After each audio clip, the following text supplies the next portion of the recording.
먼저 오늘 고린도후서 7장 본문의 시작인 7장의 시작 구절인 8절이 이렇게 되죠. 그러므로 내가 편지로 너희를 근심하게 한 것을 후회하였으나, 이 편지는 고린도 전서도 아니고 고린도 후서도 아니고 고린도 전서와 후서 사이에 바울이 고린도 교회에 썼던 편지입니다. 우리가 이 편지는 갖고 있지 못해요. 현재 무슨 편지인지는 모르지만 그 사이에 썼던 편지로 인해서 고린도 교인들을 근심하게 했는데 내가 그것을 후회하였다. 괜히 썼구나. 그 편지 내가 안 쓸 걸. 이런 후회를 했다는 거예요. 근데 8절 후반부 보면 지금은 후회하지 아니하노니 아니함은 그 편지가 너희로 잠시만 근심하게 한 줄을 알미라. 잠시만 근심했다. 그래서 지금은 후회하지 않는다.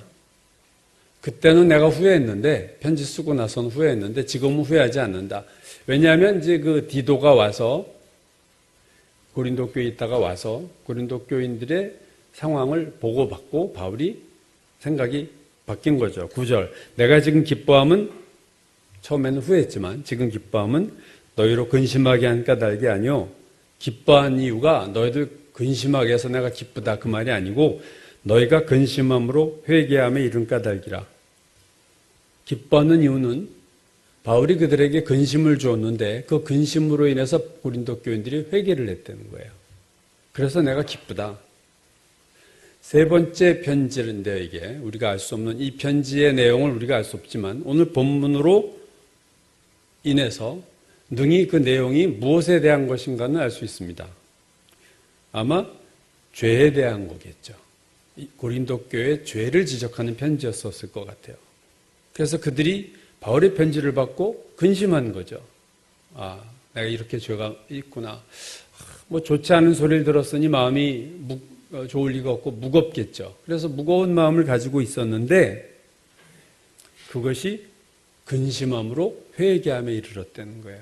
이게 아주 되게 중요한 어떤 흐름입니다. 근심함으로 회개했다. 바울이 그들의 문제를 지적했고 그들의 죄를 지적했을 때 그들이 근심을 하고 그 근심의 결과 그 말씀을 듣고 결국은 회개했다.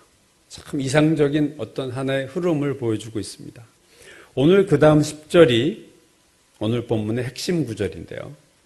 한번 볼까요? 하나님의 뜻대로 하는 근심은 후회할 것이 없는 구원에 이르게 하는 회개를 이루는 것이요.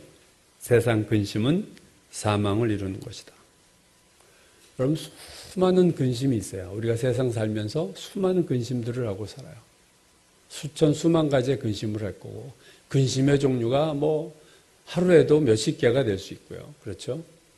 수많은 근심을 하고 사는데, 근심의 종류가 아무리 많아도 그 근심은 두 가지로 나눠진다는 거예요. 그것은 뭐냐면 하나님의 뜻대로 하는 근심이 있고 또 하나는 세상 근심이 있습니다.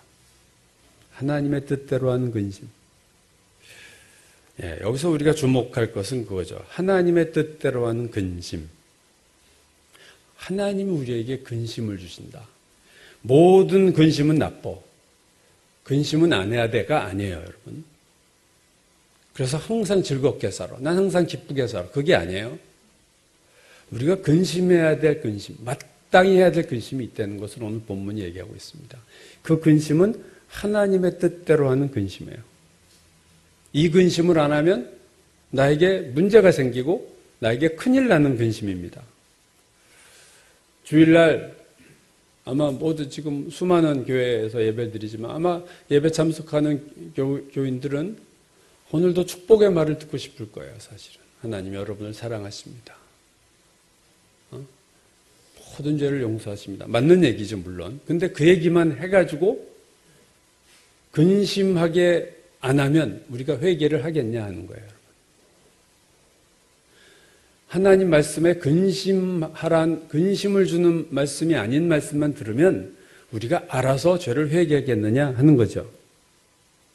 디모데후서 3장 16절에 보면 모든 성경은 하나님의 감동으로 된 것으로 교훈과 책망과 바르게 함과 의로 교육하기에 유익하다. 그러니까 그 모든 성경의 내용들을 보세요. 교훈, 책망, 바로잡는 거, 의로 교육하는 거예요. 불의한 자들에게 의로 교육한다. 그러니까 오늘 하나님의 말씀 자체가 뭐 설교가 특별한 어떤 어떻게 보면 목회자의 어떤 기질 또는 뭐 특성에 따라서 그런 문제가 되는 것을 지적하는 게 아니라 성경 자체가, 모든 성경은 하나님의 감동으로 됐는데 그게 자체가 그런 거예요.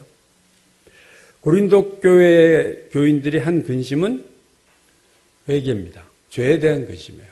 죄에 대해서 그들이 근심하게 바울이 만들었어요. 여러분, 의사한테 중병을 가진 사람이 갔는데 당신 괜찮아요. 그냥 나가서 행복하게 사세요. 그럼 그게 의사가 해야 될 일입니까? 직무유기죠. 죽을 병 걸린 자들에게 죽을 병 걸렸다는 얘기를 해줘야 돼요. 그래서 치료받는 길을 열어줘야 돼요. 그게 의사가 마땅히 할 일이고, 영의 의사라고도 볼 수 있는데 목회자가 교우들에게 설교할 때 그들의 문제점들을 얘기해 줘야 돼요. 그래서 그들이 그걸 알아야 되고 그것에 대해서 고민해야 되고 결국 그래서 그것에 대해서 회개를 해야 되는 거예요. 구약의 예언자들을 왕들이 다 싫어했습니다. 싫어한 이유가 뭐냐면 이사야나 예레미야나 왕의 죄를 자꾸 얘기하는 거예요. 예언자들이. 그러니까 그 왕의 죄를 얘기하니까 기분이 되게 나쁘죠.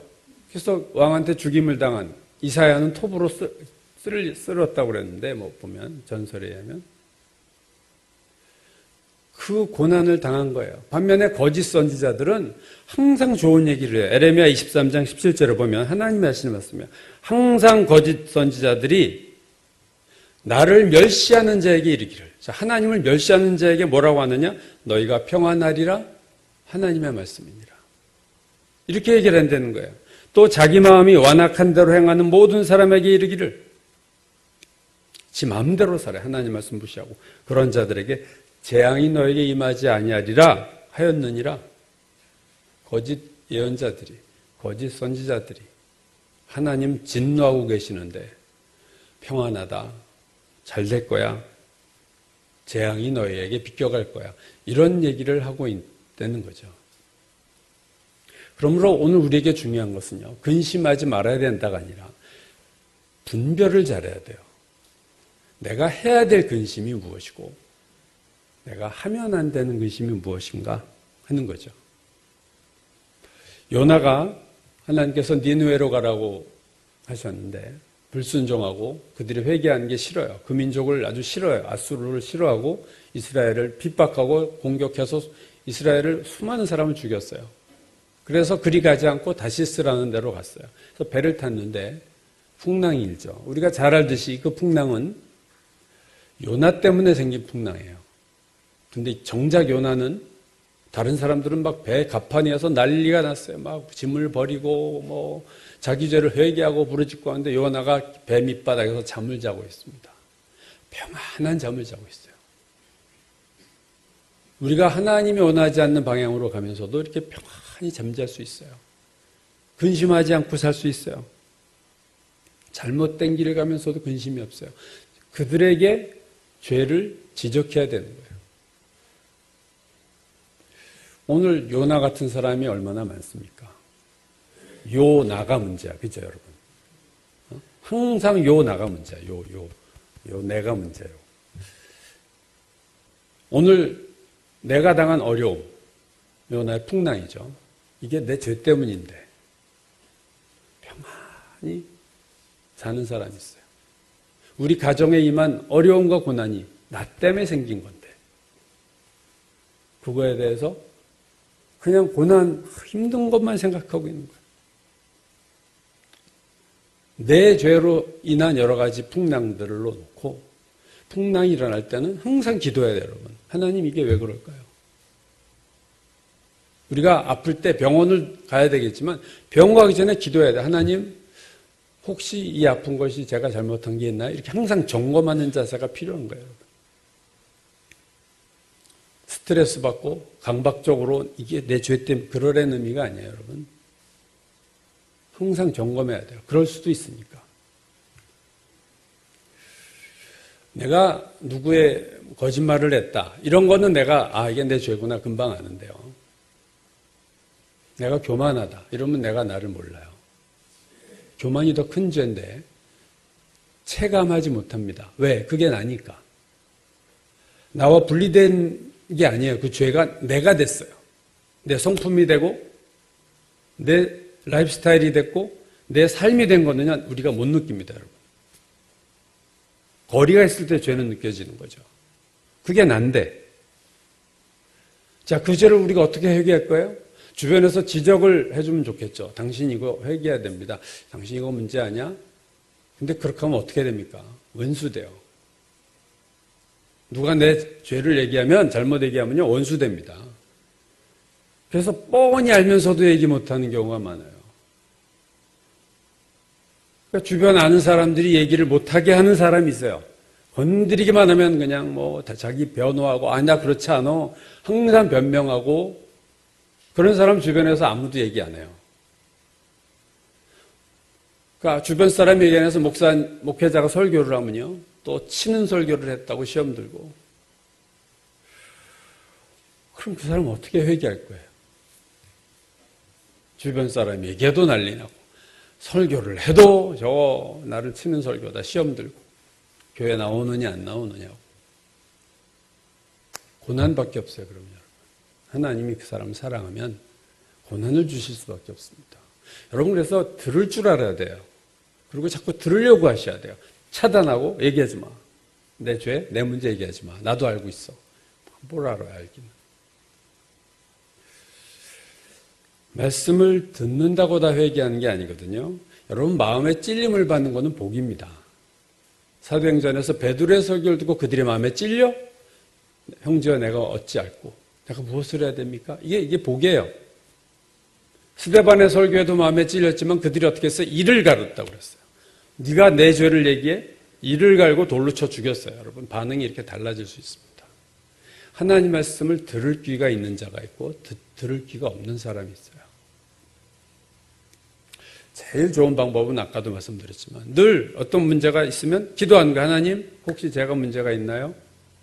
제가 잘못한 게 있나요? 기도해보고, 아니면 패스죠. 근데 자꾸 이게 성령께서 뭔가 걸리게 하시는 부분이 있으면 그걸 놓고 우리가 더 깊이 기도할 수 있어야 돼요.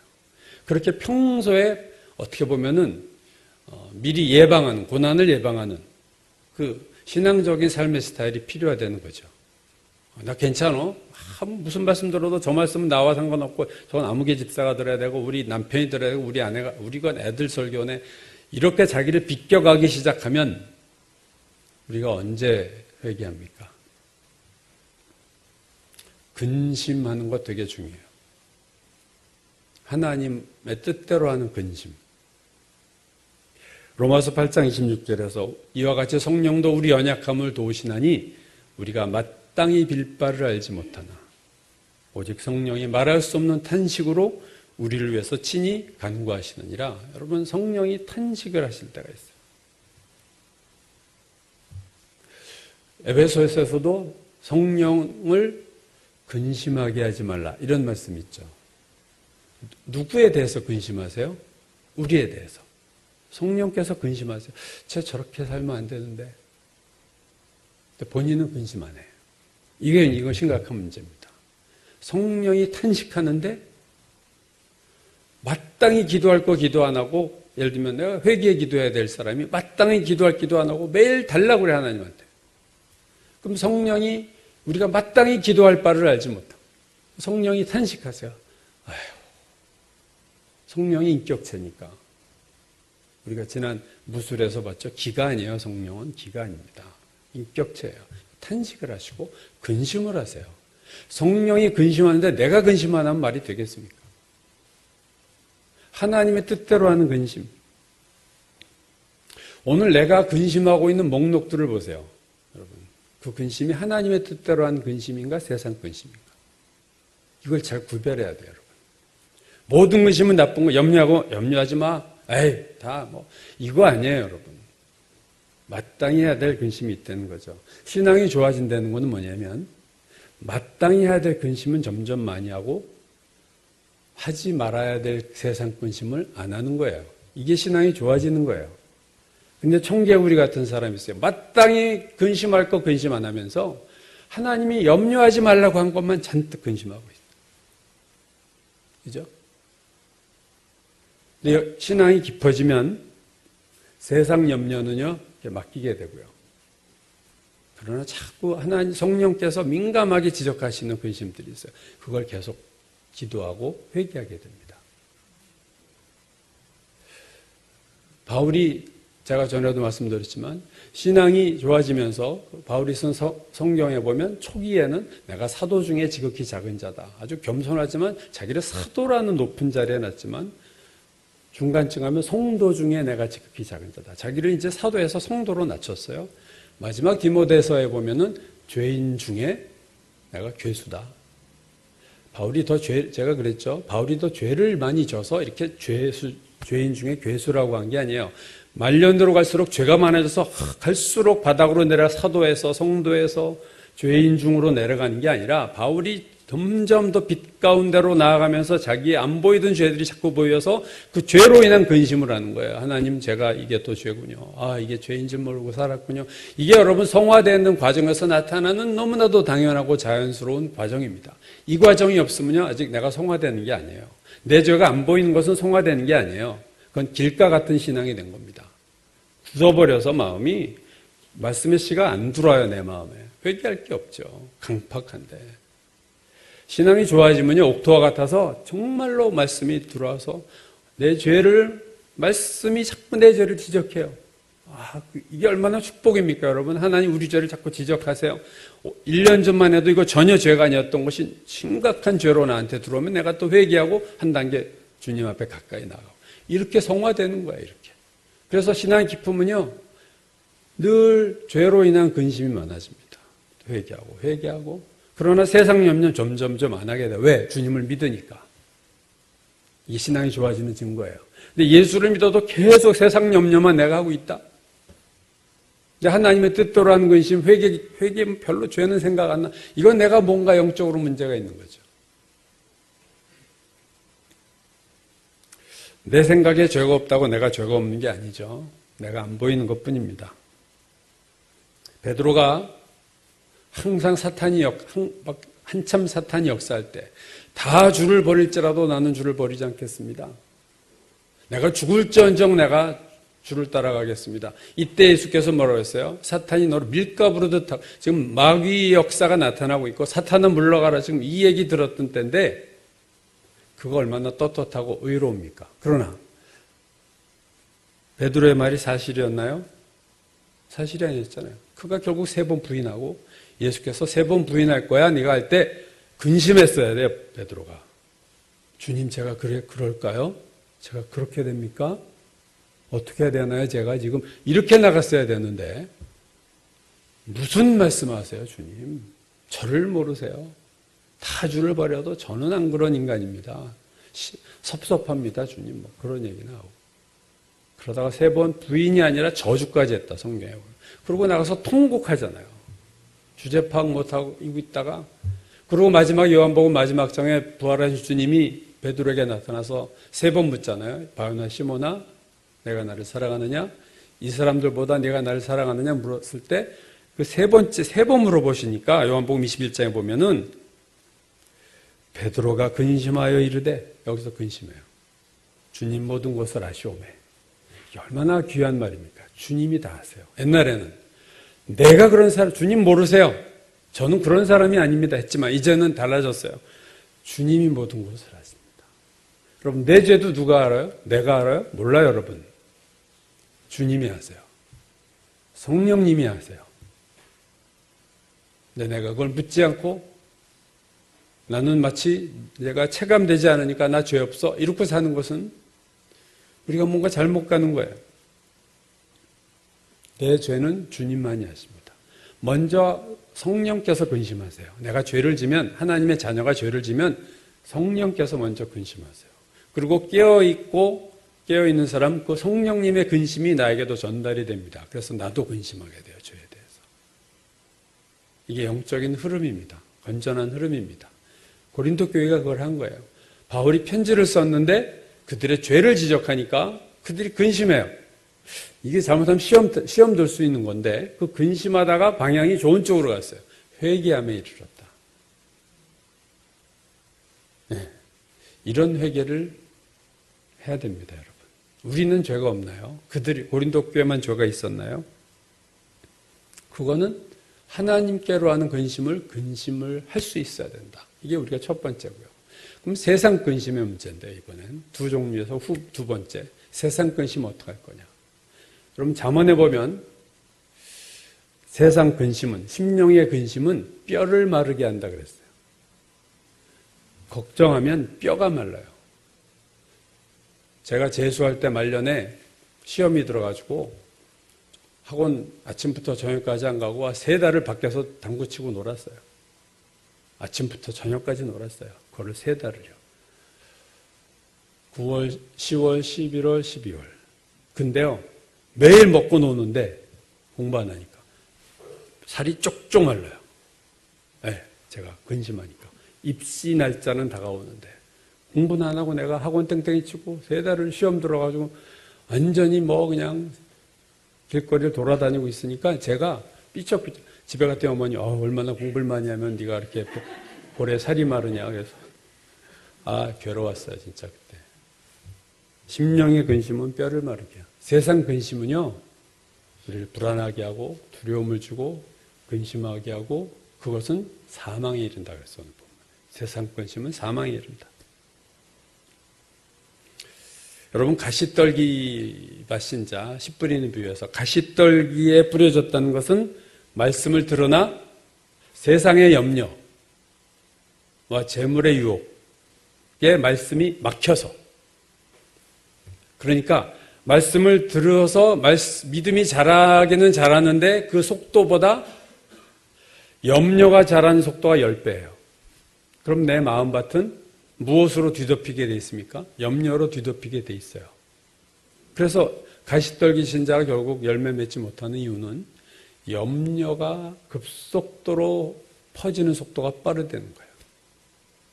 말씀이 퍼지는 속도에 비해서 염려가 퍼지는 속도가 엄청나게 빠른 거죠. 그래서 이 가시떨기는 뽑아버려야 돼요. 이 염려는 뽑아야 되는 겁니다.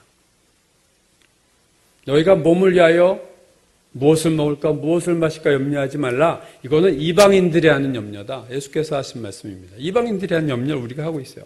내일 일을 위해서 염려하지 말라. 우리 자꾸 내일 일, 미래를 놓고 너무 염려를 많이 해요. 이 세상 근심에 대해서 어떻게 할 거냐? 저는 그 어떤 해결책으로 구체적인 오늘 이사야서 40장을 잡은 겁니다. 27절에서 31절까지 보면요. 초반이 이렇게 나오죠. 27절과 28절을 보시면 야곱아 어찌하여 내가 말하며 이스라엘아 내가 이르기를 내 길은 여호와께 숨겨졌으며 내 송사는 내 하나님에게서 벗어난다 하느냐. 지금 야곱이 이스라엘이 시험 들었어요. 왜 하나님 내 길이 여호와께 숨겨졌느냐. 히든 감춰져 있다. 하나님이 내 이 어려운 것을 하나님 왜 못 보시나 봐. 이게 안 보이나 봐. 숨겨졌나 봐. 시험 들은 거예요. 내 송사는 내 하나님께서 벗어난다. 내 송사, 재판에서의 송사가 뭐예요? 기도죠, 우리가. 하나님 앞에, 하나님 이것 좀 도와주세요 하는 기도는 응답이 없고, 내 어려운 형편 하나님 안 보시는 것도 시험 들었어요. 하나님 이러실 수 있어요? 이렇게 따지는 거예요. 거기에 대한 대답이 28절에서 31절까지입니다. 너는 알지 못하였느냐 듣지 못하였느냐 영원하신 하나님 여호와 땅끝까지 창조하신 이는 피곤하지 않고 쭉 얘기하면서 31절 오늘 제일 중요한 구절입니다. 오직 여호와를 앙망하는 자는 새 힘을 얻으리니 독수리가 날개치며 올라감 같을 것이요 다른 박자라여도 곤비하지 아니하겠고 걸어가도 피곤하지 아니하리라. 자기의 기도가 응답되지 않고 내 고난을 주님이 돌아보지 않으신다는 것에 대해 시험들은 이스라엘에 대해서 하나님이 얘기하는 답은 그거예요. 오직 여호와를 앙망하는 자만이 새 힘을 얻을 수 있다. 그래서 오직이라고 붙였다는 것은 이거 외에는 길이 없다. 이거 외에는 방법이 없다. 앙망한다는 것은 이사야서, 시편 이사야서에 제일 많이 나오는 거죠. 시편이 제일 많이 나오고요. 그 다음에 이사야서고 다른 데는 별로 안 나와요. 이 단어가. 카바라는 이 히브리어가 이 두 군데 많이 나오는데요. 이 똑같은 이 오늘 앙망한다. 여호와를 앙망한다. 이 앙망한다는 카바라는 히브리어는요. 욥기에 쓰인 예를 들면 종은 저녁 그늘을 몹시 바라고 품꾼은 그의 싹을 기다리나니. 요 단어에 기다리나니. 품꾼은 그의 싹을 기다린다. 하루 벌어서 하루 돈 받는 품꾼, 일용직 근로자는 일할 때 뭐만 생각해요? 오늘 끝나고 일당 받는 거. 이거 가지고 집에 가서 저녁도 먹고 이거 가지고 먹고 살아야 되는 거예요. 이거 안 주면 큰일 나는 거예요. 종은 저녁 그늘을 몹시 바란다. 종은 노예는 고된 일을 하면서 저녁이 와서 그늘 밑에서 쉬는 거. 그걸 얼마나 기다리겠어요. 종은 저녁 그늘을 몹시 바라고 품꾼은 그의 싹을 기다린다. 카바. 시편. 내가 종일 25편. 내가 종일 주를 기다리나이다. 종일 기다려요. 잠깐 기다리는 게 아니라 종일 기다린다. 시편 40편에도 내가 여호와를 기다리고 기다렸더니 카바예요. 두 번 반복이죠. 귀를 기울이사 나의 부르짖음을 들으셨도다. 유명한 구절이죠. 나를 기가 막힐 웅덩이와 수렁에서 끌어올리시며 내 발을 반석 위에 두사 내 걸음을 견고하게 하셨도다. 새 노래 곧 우리 하나님께 올릴 찬송을 내 입에 두셨으니 많은 사람이 보고 두려워하여 여호와를 의지하리로다. 이 구절에서 나온 단어가 카바예요. 내가 주를 기다리고 기다렸어요. 지금 어디에 있어요? 기가 막힐 웅덩이와 수렁에 있는 날 내가 여호와를 기다리고 앙망하고 앙망했더니 나를 건지셨다. 시편 130편 5절 또 카바가 이렇게 쓰였어요. 나하고 내 영혼이 여호와를 기다리며 내가 주의 말씀을 바라는도다. 파수꾼이 아침을 기다림보다 내 영혼이 주를 더 기다리나니 참으로 파수꾼이 아침을 기다림보다 더하도다. 여러분 앙망하는 정도가 시편 기자가 파수꾼이 아침을 기다림보다 내가 더 기다려 주님을. 얼마나 기다리는 거예요. 영어 성경에서 그냥 wait on, 그냥 기다린다 이 단어를 그렇게 썼지만 원래 이 카바라는 단어의 의미는요 되게 강렬한 뜻입니다. 그러니까 종일 기다려. 또 간절히 기다려. 품꾼이 싹쓸 바라듯이. 파수꾼이 아침을 기다림보다 더 간절히 기다려요. 그러니까 앙망한다는 것은 종일 시간적으로 오래 기다리는데 강도가 되게 강하게 간절히 종일 기다리는 게 앙망하는 거예요. 여러분. 여러분이 하나님을 이렇게 앙망하신 적이 있나요? 인생을 사시면서 종일 주여 주님만 바라보는 거예요. 그냥 설렁설렁이 아니에요. 주여 할 때마다 이 마음에서부터 그냥 정말 염통 속에서부터 심장에서부터 뜨거운 마음을 실으면서 주여 오직 여호와를 앙망하는 자가 앙망한다는 것은요 시간적으로 오랫동안 그리고 사모하며 간절함으로 또 하나는 뭐예요? 믿음으로 바라보는 거예요. 이게 믿음 없이 바라보는 거 아니에요. 믿음을 주님이 도와주실 줄 믿고 그러니까 종일 바라보고 그러니까 간절히 바라보는 거죠. 여러분 여호와를 앙망하는 것과 우리가 혼동하는 것이 뭐냐면요. 바라봄의 법칙이라는 거예요. 바라봄의 법칙이 뭐냐면 내가 바라고 원하는 것을 간절히 생각하면 그것이 내게 이루어진다. 그게 바라봄의 법칙이에요. 전에 그 조용기 목사님이 이 부분을 설교를 많이 하시죠. 그 조 목사님이 바라봄의 법칙을 설교할 때 인용하는 한 인물이 있어요. 클로드 브리스톨이라는 사람인데요. 이 사람은 기자도 했고 물론 크리스찬이긴 해요. 조 목사님의 설교를 제가 일부를 봤는데 이렇게 얘기하더라고요. 클로드 브리스톨은 신념의 마력이라는 책에서 영어가 Magic of Believing이에요. 그러니까 믿음의 매직, believing의 magic. 그걸 신념이라고 했죠. 우리로 하면 이게 믿음이에요. 믿음의 마력, 매직, 마술이 뭐냐? 그 책 이름인데 1948년인가 쓴 책입니다. 그 사람이 쓴. 그 책에 보면 책에서 믿음을 마음 그림 그리기라고 했다. 이게 조 목사님 설교예요. 마음 그림 그리기라고 했다. 즉 믿음이란 우리 마음에 없는 것을 있는 것처럼 그림을 그려놓고 항상 바라보는 것이 믿음이다. 우리가 소원한 것을 생생히 그려서 마음의 그림을 그려서 마음 깊은 곳에 뿌리를 내릴 때까지 쉬지 않고 떠올리는 것을 말합니다. 인생에서 성공하기 원하면 성공한 자신의 모습을 그려서 바라보고 병이 낫기를 원하면 병 낫고 건강하게 된 자기의 모습을 마음에 그려놓고 항상 바라보고 마음속에 자기의 소원하는 바가 이루어진 그 모습을 간직하고 있어야 됩니다. 그래야 성령께서 역사하십니다.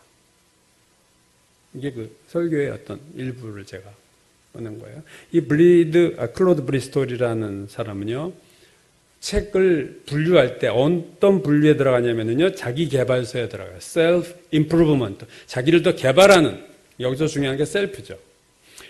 이 브리스톨이라는 사람이요, 이 책을 쓰기 전에 심리학, 또 종교, 과학, 그리고 고대 마술에 대한 책들을 수백 권 읽었어요. 그걸 읽으면서 이 모든 종교와 고대 마술의 교리를 꿰뚫고 있는 하나의 공통 원리를 발견한 겁니다. 그게 뭐냐면 믿음 자체에는 놀라운 능력이 있다는 걸 발견한 거예요. 그 사람이 심리학책, 종교책, 과학책, 고대 마법, 마술에 대한 책을 몇백 권을 읽은 결과 공통의 원리가 있냐. 믿음 자체, belief itself. 믿음 그 자체가 amazing power가 있다. 그래서 이 신념의 마술이란 이 책은 마음 그림 그리기예요. 마음 그림 그리기. 마음으로 그림을 그리는 거야. 멘탈 비주얼라이제이션이라고 그래요. 정신 멘탈로 비주얼라이제이션 자꾸 생각하는 거야. 나 성공하는 것을 그림으로 그려. 그러면 목표를 달성할 수 있다. 이 책은요, 기독교 책이 아니었어요. 아까도 얘기했듯이 수많은 종교, 심리학, 과학, 고대, 마법을 가지고 거기에 공통된 원리가 있다. 그건 뭐냐? 믿음 자체가 힘이 있다는 거예요. 여러분 이 말은 되게 잘 해석하셔야 돼요. 하나님이 아니라 내가 뭘 믿으면 그 믿음 자체에는 파워가 있다. 뭘 믿든지, 누구를 믿든지 그 믿음 자체는 힘이 있다. 이게 여러분 지난주 오후에 봤던 무술에 대한 영에서 힘을 끌어올리죠, 여러분. 무술의 고단자들이 이 힘을 끌어내는 거예요. 이 인간에 있는 잠재력을 끌어냅니다. 그죠? 우리 안에 그런 힘이 있어요. 내가 뭘 자꾸 믿고 된다, 신념을 가지고 하면은 그것을 이루게 하는 내 안에 힘이 있어요. 그거를 발견한 거죠. 브리스톨이 발견한 거예요. 이건 여러분 기독교적인 믿음은 아닙니다. 그 책에 보면요, 하나님이 그것을 원하시느냐가 중요하지 않아요. 내가 원하면 되는 거예요. 내가 뭘 강렬히 원하면 되는 거예요. 하나님의 생각 중요하지 않아요. 상관없어요. 그냥 내가 믿으면 되는 거예요. 그게 신념의 힘입니다. 이건 하나님의 힘이 아니에요, 여러분. 그건 앙망하는 게 아니에요. 내가 성공하겠다고 강하게 원하고 또 원하고 그림으로 멘탈 비주얼라이제이션을 해요. 마음으로 그리고 된다 할 수 있어. 그래서 됐을 때 주님 감사합니다. 아닙니다, 여러분. 그건 예수 안 믿어도 돼요. 불교 믿어도 돼요. 그 신념의 힘은 그건 하나님으로부터 온 소스가 아닙니다.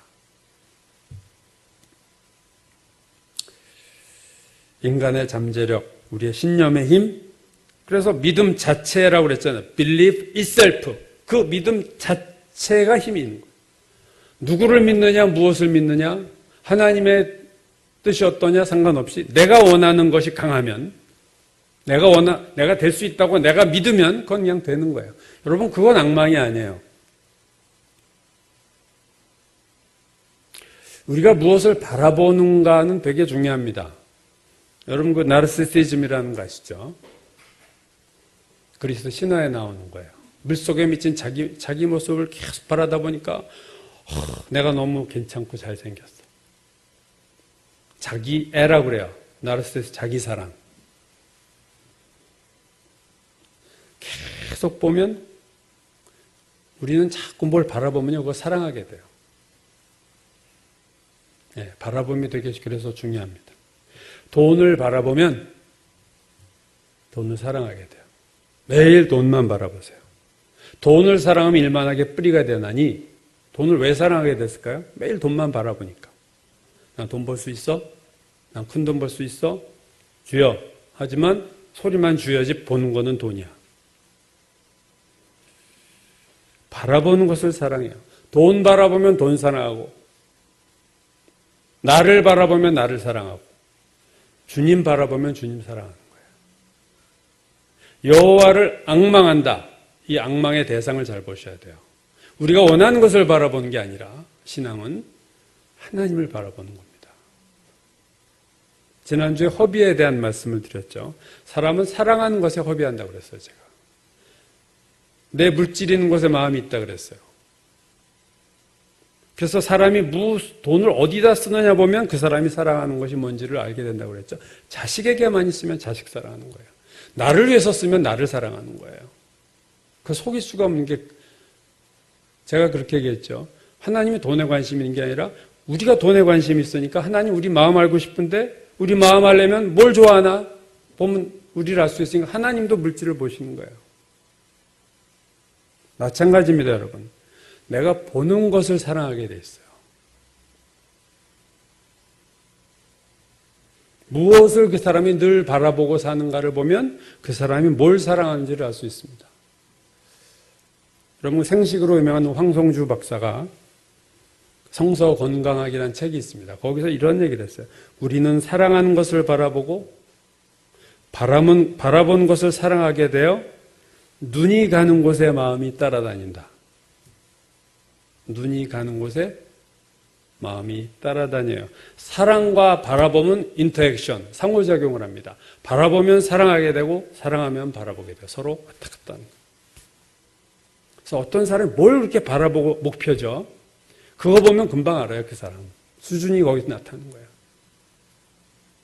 너의 인생의 목적이 뭐야? 넌 뭘 바라보고 살아? 너의 비전이 뭐야? 너의 목표가 뭐야?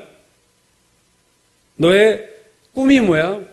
그 사람 수준이에요. 그 사람이 사랑하는 겁니다, 그게. 왜 여호와를 앙망하는 자에게 하나님 축복하세요? 주님을 사랑하기 때문에 그래요. 하나님 사랑하는 자를 축복하세요. 우리에게 고난이 오는 이유는 중에 여러 가지 원인이 있지만 우리가 고난이 없으면 하나님을 바라보지 않습니다. 우리는. 죄인이 스스로 하나님을 앙망하는 법은 없어요. 그러기에 하나님은 우리가에게 고난을 주셔서 우리가 하나님을 바라보게 만드세요. 하나님은 안 바라보고 사니까. 이 세상만 바라보고 사니까. 방법이 없어요, 방법이.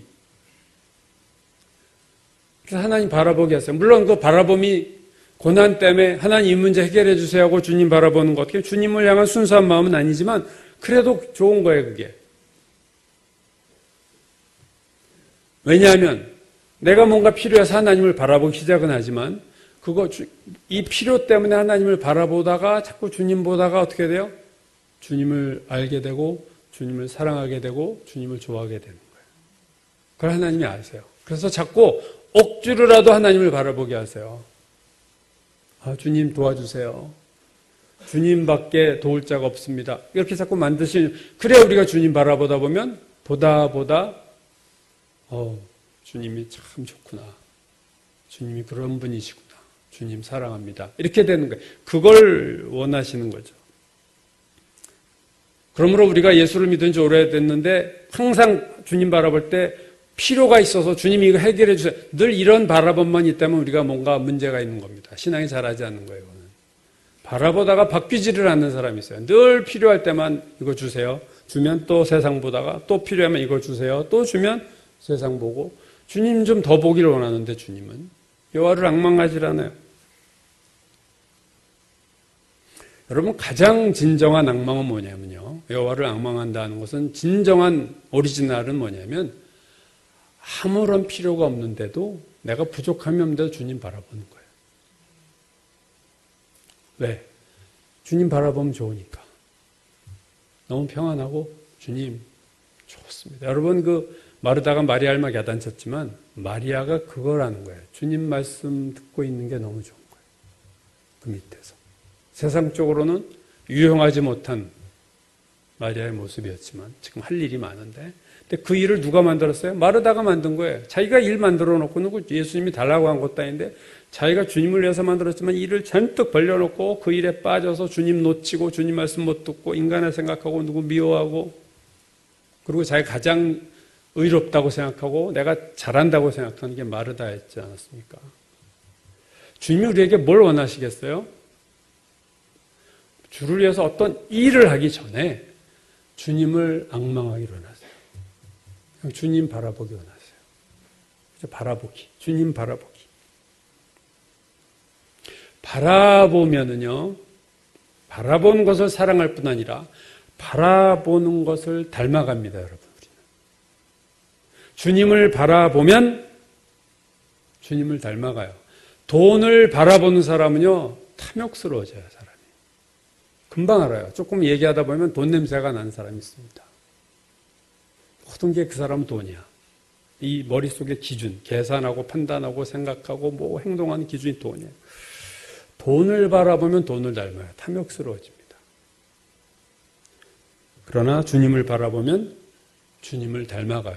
여러분 주님을 바라보고 앙망하다가 성화되는 거예요. 거룩하게 되는 게 무슨 거룩한 일을 해서 거룩해지는 게 아니라 주님을 바라보면 내가 주님의 모습처럼 되어가는 거예요. 여러분 우리가 주일 예배 드리고 있지만 생각해 보세요. 일주일에 1시간 반 주일날 1시간 반 동안 주님 바라보다가 월화수목금토 세상 바라보고 있어요. 그럼 우리가 어떻게 변하겠습니까? 어느 쪽으로 변하겠습니까? 일주일에 딱 1시간 반 주님 바라보 썬데이 크리스찬이라는 게 그런 의미죠. 예배 때 외에는 주님을 바라보지 못하고 또 나가면 세상에 바쁘게 우리가 뭘 닮아가겠어요? 세상 닮아가는 거예요. 세속적으로 되는 거예요. 이스라엘 백성이요. 우리 식으로는 주일 예배 드렸어요.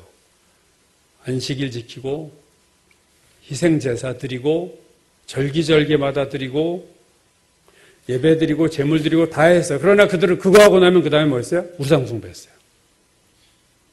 이스라엘이 예배를 안 드려서 하나님이 구약에서 이스라엘에게 진노하신 게 아닙니다. 그들이 할 것 다 하는데 예배 드리고 그래서 뭐라고 너희가 성전뜰만 밟을 뿐이니라 성전뜰은 밟아요.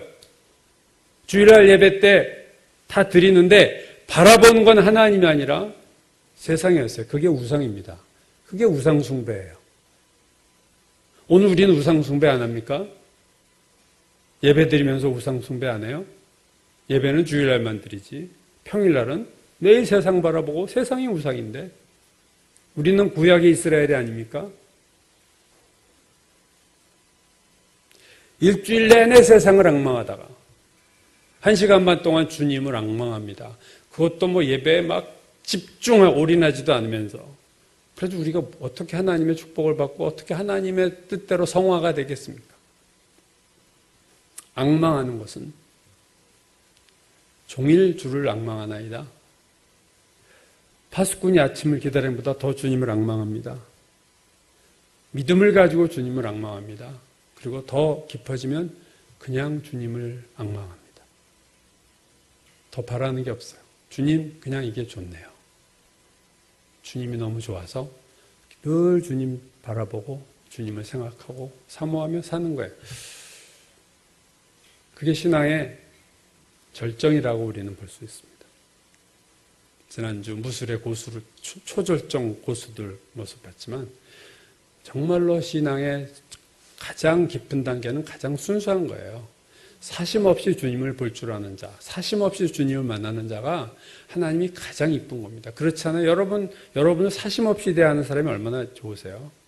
계산하고 따지고 벌써 들어오는 사람과 여러분을 만날 때 목적이 있고 뭔가 나를 통해서 뭔가 얻으려고 하는 게 있는 사람을 만날 때와 그냥 여러분이 좋아서 여러분 만나는 사람의 여러분의 마음은 어떠세요? 하나님의 마음도 저는 그러리라고 생각합니다. 오직 여호와를 앙망하는 자 샘을 얻으리니 독수리와 같이 아무도 그를 막을 자가 없고 그 힘을 당할 자가 없어요. 하나님이 오직 여호와를 앙망하는 자를 절대적으로 축복하십니다. 오늘 여러분 주님만을 바라보시고 무슨 필요가 있어서도 좋아요. 그렇게 자꾸 바라보시다가 이제는 내 필요에서부터 시선이 주님으로 옮겨가는 그런 은혜가 우리에게 있고 여러분에게 있기를 바라고 주님을 앙망하는 자가 얼마나 인생을 기쁘고 감사하고 평안하고 주님의 주시는 영육간의 강건함으로 살 수 있는가를 체험하고 증거하는 저희가 되어야 될 줄로 믿습니다. 기도하겠습니다.